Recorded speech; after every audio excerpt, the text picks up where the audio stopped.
All right, the last thing we're going to do is just entertain some, please, we asked one thing, is when you ask questions, you're not in our office, so if it's a really involved personal thing, that might take 3 hours to answer, please refrain from things like that. So just general things about all that we've talked about a lot today, discipline and child development and communication.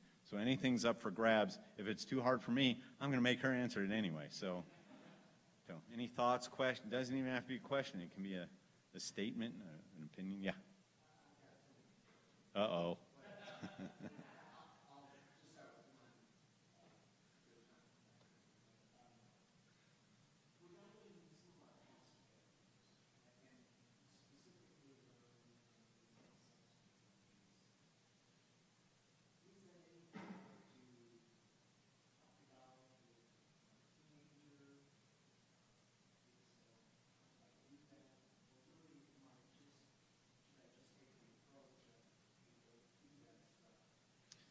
Well, so basically the question is, how vulnerable should I be with my teen-age child in terms of confessing my sin? There's definitely a fine line, and it's hard to answer because we don't know your child, and it's different with every child. But we definitely, to the extent that they can process things, I think that's the line you want to go. Now, if you think that confessing this to your child is going to blow the pedestal that child has you on, that wouldn't be a good thing, Right. So there have been plenty of times where our kids said they were pressing us for more details about the sins in our lives, and we said, you don't need to know that just yet right now. But we can talk about that some other time when you're ready. And in fact, that's what happened. We waited until our kids were adults to confess a few things, to tell them things. So it's perfectly fine to draw that boundary and say, I struggled with some things. At the moment, you don't need to know about that, but this is something I've dealt with. But if they can handle it, and you can share that experience and how you overcame it, that's good too. So it's a hard question to answer, not knowing your child. Yeah, I was talking with a sister this past week who has addiction in her family, and we were talking about this issue of how to educate. Her children are a little bit younger. But I do think, if that's been an issue in your family, if you can give your children some preventative education about it, that, this can get out of hand, and there is a genetic predisposition to it, and you're at higher risk because it is in our family. I mean, I think there's some educational things you can do to kind of, hopefully protect your children in that situation. Which you probably know a lot better than I do, what that would be. But I think there's some proactive things that you can do to protect your kids in that situation. And it may not be, like Michael said, it may not be, fully telling them, this is my past and this is my history, but this is just what I've learned. And I want you to know this is how to protect yourself, from getting in a situation like that. So. Anything else? Questions? Fire away. You have the floor.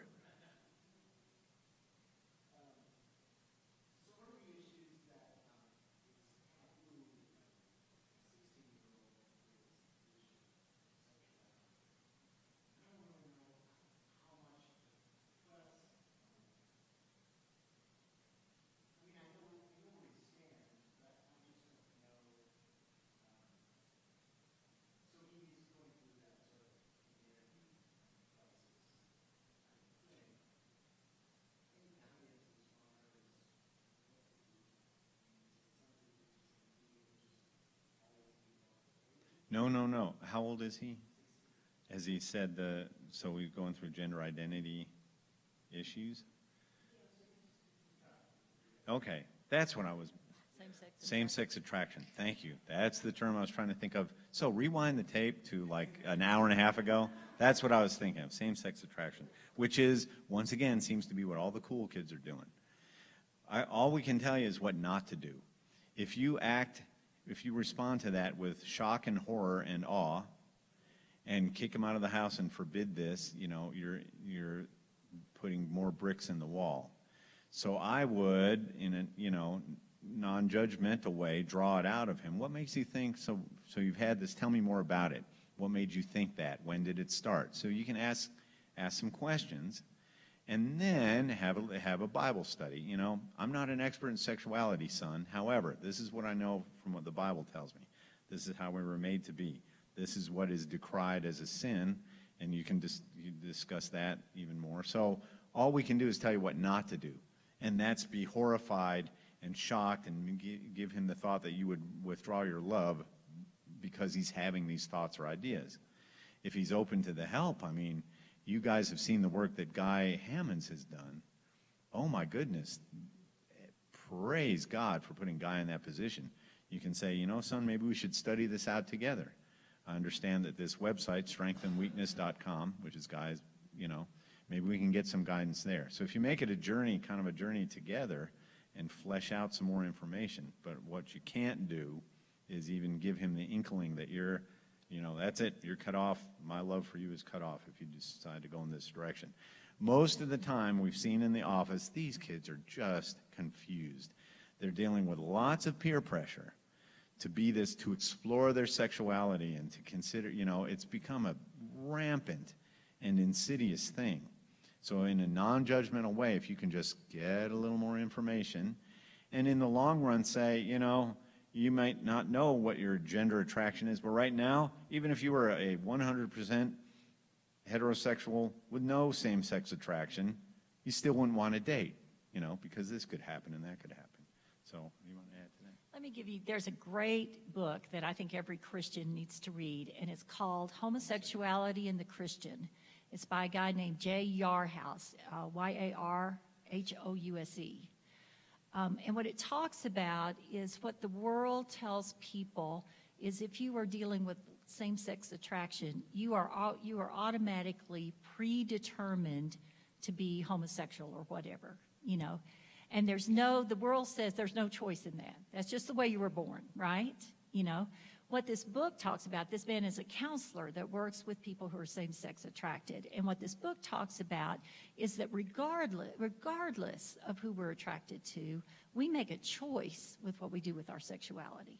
Nothing is predetermined. It is a choice, a conscious choice that people make. We've all been attracted to people, whatever gender, that we shouldn't be involved with, right? Let's be real, okay?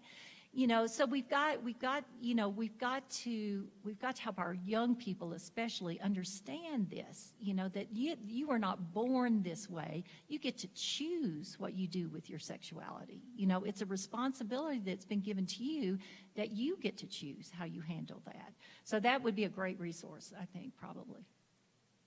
Now, we know there's no arguing that there are biological and neurostructural predispositions towards, that's been shown. You can't argue with that there may be a hereditary predisposition towards homosexuality or same-sex attraction. But there's also a hereditary predisposition to alcoholism and about 90 other sins, It will be a more difficult road for you to travel, but if you have convictions about the Bible, you will adhere, like you'll do what Guy did.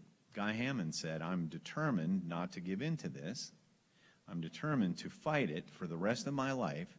And to this day, he'll tell you in his talks that there are things he won't do because he doesn't want to put himself in the position to be tempted, even though he has a wife and kids and is happily married. So this may become, yes, you may have some genetic predisposition to this, but there are lots of predispositions to lots of different sins. This is going to be the sin you're going to have the hardest time fighting if it becomes your conviction that it is a sin and you can fight it. So yeah, tough. That's another seminar that Guy should probably come to. Yeah.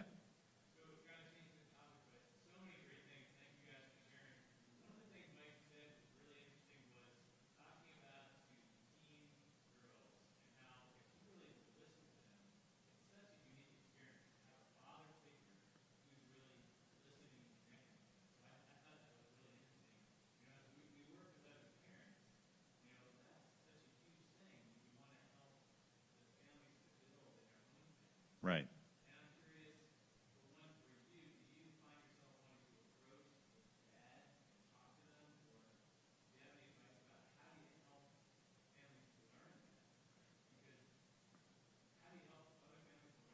For example, you mean, so if I can get this straight, so the question is how, if you see a family where it would be, where you clearly see like the dad should be developing a relationship with the child and how to do it, what's the,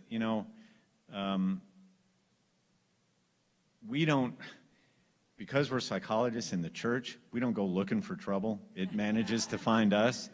So 9 times out of 10, we're stuck at the door on Sunday with someone asking for help in something like this. So we don't usually go looking for trouble. However, we have told people, we will lead like these parenting, little small group parenting workshops. And we'll say, if you see someone, it's your obligation, brother and sister in Christ, you don't want to say, hey, you're doing this wrong and you're in trouble if you don't fix it.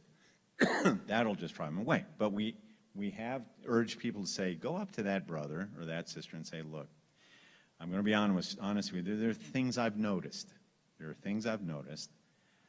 And I think it's having this effect. So I think there's a gentle way to introduce that. Now, if they don't want to go any further, you can't force them to. But I think there's a very gentle and brotherly or sisterly way.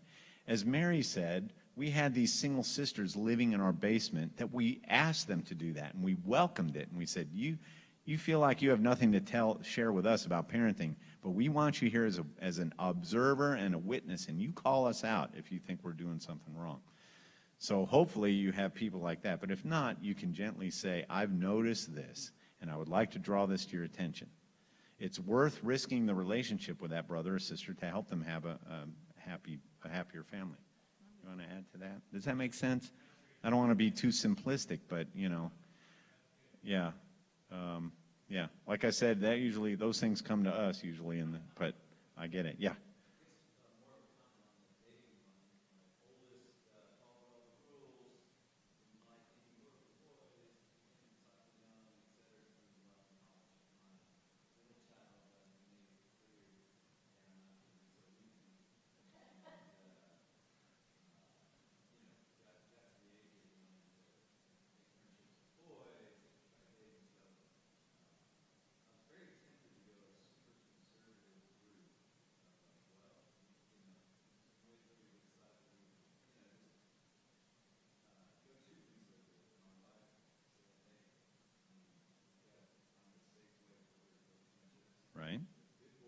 Right. Right.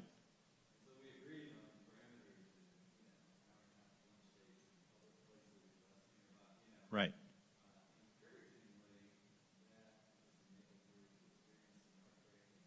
Right.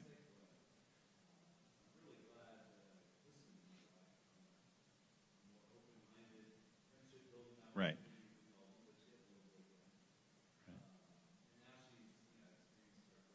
Right. No, I appreciate you saying that. And once again, everything we talked about today, there's no one size fits all. We're giving you some general principles. We're not you, and we don't have your kids. I've known lots of families that have taken that approach. So if you didn't hear, he said obviously one of their kids is determined to date, so they made some parameters that they were willing to live with. I know of a brother just this last week in the Athens church who has been doing that with his 2 girls. And in the course of doing so, encouraging them to only date decent guys, whether or not they're Christians, these guys, he's got 2 daughters who are beautiful daughters, and they're dating non-Christian boys who now look to this brother as a dad. He's managed to win them over. Now, they're not Christians yet, neither, and the girls were or are, I can't remember, but they've decided to date these guys. But like you, this brother helped them pick decent guys, and now has won these guys over to them. And, so yeah, that's a great way to look at it. So I think this brings up, I think as Christian parents sometimes we're so adamant about protecting our kids from the world that we don't let them experience enough of the world to learn some of these lessons that are going to bring them to the point of their own convictions. And I think if you can set things up like that, where you're the safety net for your kid. You know, I mean, you set up the parameters very clearly. You know, you made sure she was safe in experiencing those things. Then they can start seeing some of the negative consequences of dealing with the world, you know, and you're there to protect them and to be their safety net. You know, I think a lot of times we err in not letting them experience anything of the world, and then we send them off to college at 18, and it all comes to pieces, you know, because they think there are all these forbidden fruits that they haven't experienced, you know. I think that kind of situation, if you can do that as a parent, is really good. As long as you ensure these boys that you have a shotgun and a shovel, and you're not afraid to use them. Right, that's right. Other than that, we're good. Yeah.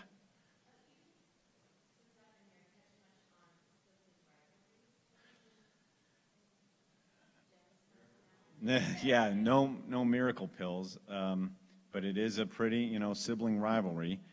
There's normal sibling rivalry and there's pathological sibling rivalry. Most of us are talking about normal sibling rivalries. We had it with our siblings.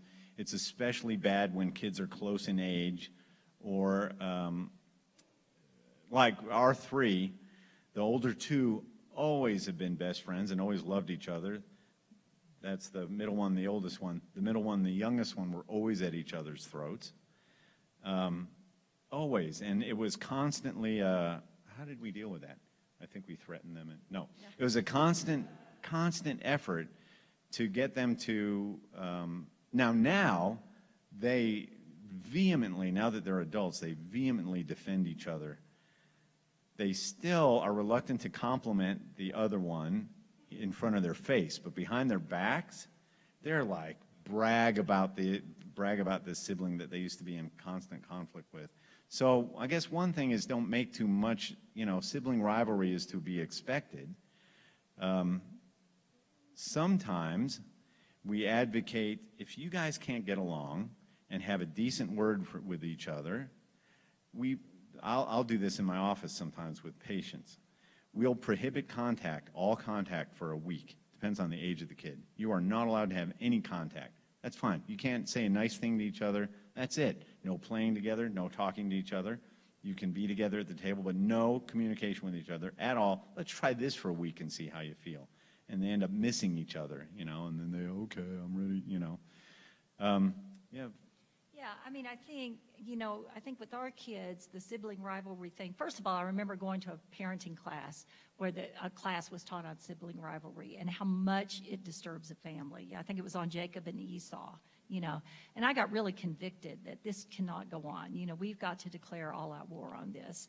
I think the way that we did it is we held each child responsible for their part in it. Like in our house, we had the youngest daughter who didn't want to be submissive to anybody. And then she had a brother that was 4 years older than she was. She wanted to tell him what to do. And we would watch her sometimes. I mean, she would just be at him until the point he couldn't take it anymore. And then, of course, he would hit her, you know. He did not want to be the mature older brother and do the mature thing and deal with it differently. You know, so Michael would take him in a room, talk to him about, you're the older brother, you need to be setting the example. You can't hit your younger sister. I would have her in the bedroom saying, God gave you an older brother for a reason. You have got to learn how to deal with authority. You know, you are not in charge of the world, by the way, you know. And this was not one talk, this is hundreds of talks, you know. Honestly, things didn't change significantly until they started studying the Bible, you know. And that was, for both of them, that was something they had to repent of when they became Christians. You know, for both of them, that was something they had to repent of. So I don't think you just live with it and say it's normal. You know, I do think you deal with it, and you deal with the character issues, you know, in each child that's making that happen, you know. So, but it's a long road. It really is. Yeah. That's right. We didn't let them project blame. That's one thing. So we always held them to, yeah, I know what he did to you, but what was your part in it? We got them to focus on their blame in the situation. There's another thing I just thought of. It just flew through my mind. But we didn't allow them to displace blame. We got them to focus on what their responsibility was. And, well, I'll think of a gem of wisdom again. Heard everything we know. Yes, I believe you've tapped out our minds, and there's really just nothing left. Yeah.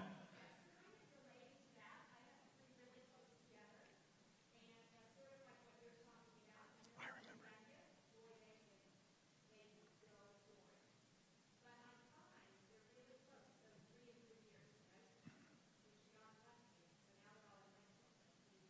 Oh, my goodness. God bless you.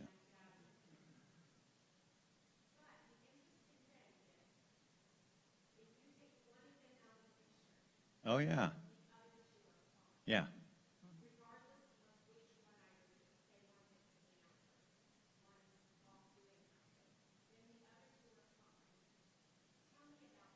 Oh, I Yeah. can. None. That's the most common. That's the most common thing we hear from parents of kids in our office. Even the most heinous pathological kid, the parents will always say, if you get them away from everyone else, they're fine. We don't have a minute trouble with them. Are you going to say something? Yeah, I was just going to say, what happened in our house is the oldest daughter graduated and went to college, and our son still had 1 year in high school, and his younger sister was still at home. And that was a really good year for them. I mean, it was just the two of them at home. You know, they started watching TV shows that the other sister hadn't watched, and they would kind of rub that in, you know, oh, you don't watch that, we watch that together, you know. And so when he graduated the next year and went to college, we were going to Target or someplace to get, you know, a shower curtain for his room, and our youngest daughter was in the car with me, and I look over and she is weeping. She is weeping that her brother's moving out of the house, you know. And I thought, after all these years of dealing with this sibling rivalry, I thought, thank you, Jesus, you know, that we got them to the point where they really cared about each other, you know. And like Michael said, they're still the two that can hurt each other's feelings faster than anybody, you know. But they love each other. So it's true that you take that third one out and the dynamics change, you know. And then when she went to college, Oh, yeah. he helped move her in. We moved her into her first apartment. And as we're leaving, he says, Dad, how much money did you give her? And I said, well, this much. And he said, come on, Dad, don't be cheap here.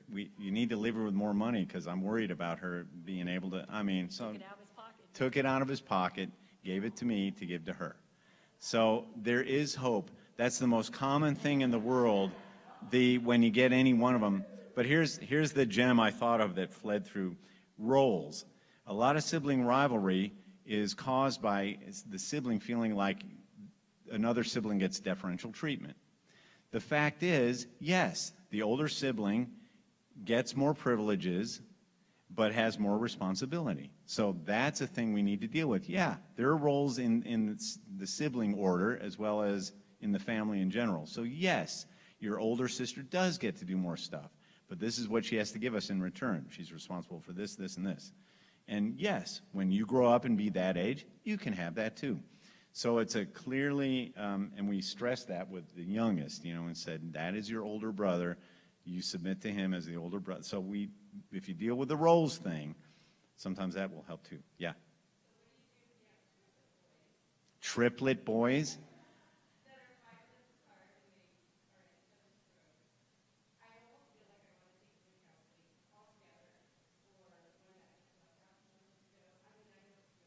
Do you have a passport? I would recommend, there are some Caribbean islands you can go there and come back in about 10 years, and we'll see. That is a special, I don't know. I think that's beyond the purview of this discussion, except, hey, 5 minutes, that's still a difference. That one's 5 minutes older. No, I'm just kidding. But I do think, again, you make each one of them responsible for their part in that. You know, you try to make, you know, what is your part in this conflict? You know, don't tell me about your brothers. I know they've got their stuff. What did you do that made this not go well? You know, let's talk about that. You know, so I think you try to deal with their individual characters, and you pray like crazy.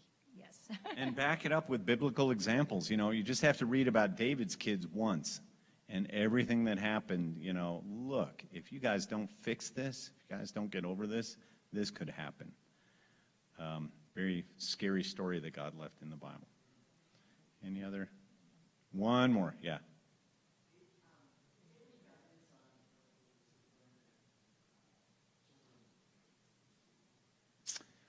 Yes, so the question is, do we have any guidance on parental discipline and grades? This is what I tell parents in the office a lot. We want our kids to be perfect, and we want them to be academically perfect, and we want them to be geniuses, you know. However, kids differ in temperament, and there are some kids that just aren't as scholarly as other kids. They may be smart, they may be very intelligent, but have less interest in school. That's fine. You know, I tell parents of teens in my office, there's 20 ways to skin this cat now. Your kid doesn't have to be college bound, even though he has an IQ of 124. That may not be the best thing for him. So what I urge parents to do in the office is you set a minimal acceptable standard. Somewhere under what you would prefer, I want my kid to make all A's, and they're going to be in trouble if not everything is A. I would take, what could they do with just a little bit of effort? What's the least I can expect out of them? And set that as a minimum standard. If you make that standard or higher, great. I expect more from you, and I would like more from you, but I get it. You don't have to love school. You know, it just so happens that's your job right now. So this is the minimal standard I will accept. Below that, you know, now there will be consequences because I know you're capable of better than that. You see what I'm saying, though? I urge parents to have to detach a range, to detach what they want, what they aspire for their children with, and what they know their kids are capable of doing, and what's acceptable. That gives you a lot of wiggle room, and it'll reduce a lot of stress, I think, academic stress.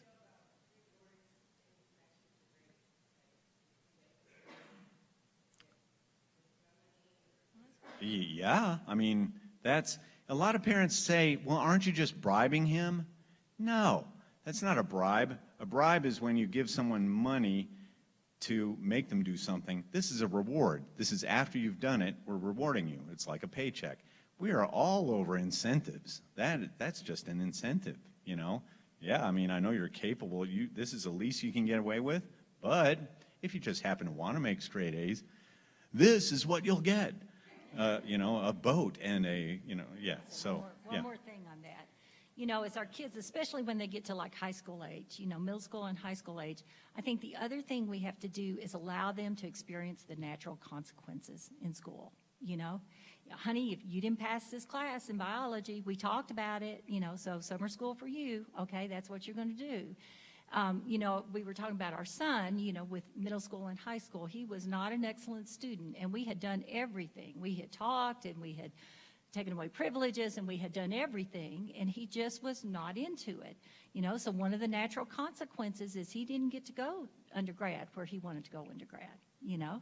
That was just, and when he finally got into like a junior college, you know, and started getting serious about school, he would come back to us and say, why didn't you make me work harder in high school?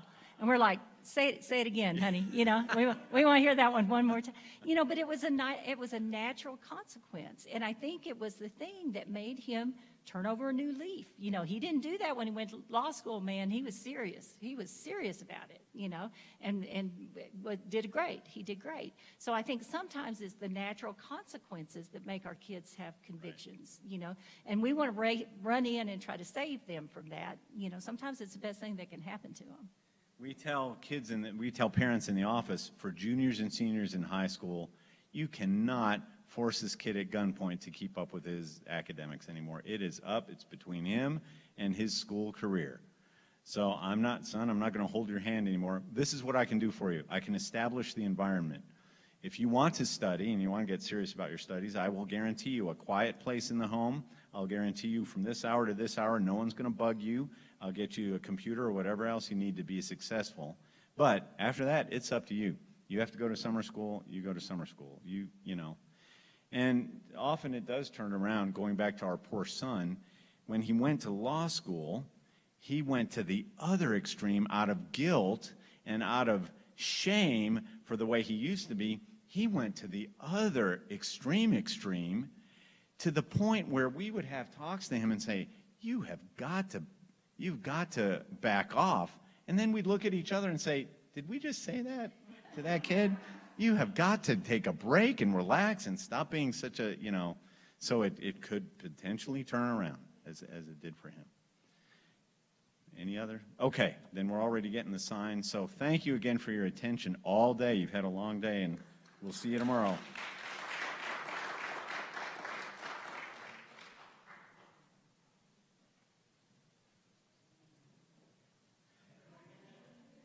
Glenn, is it okay to leave this equipment here? It is, right?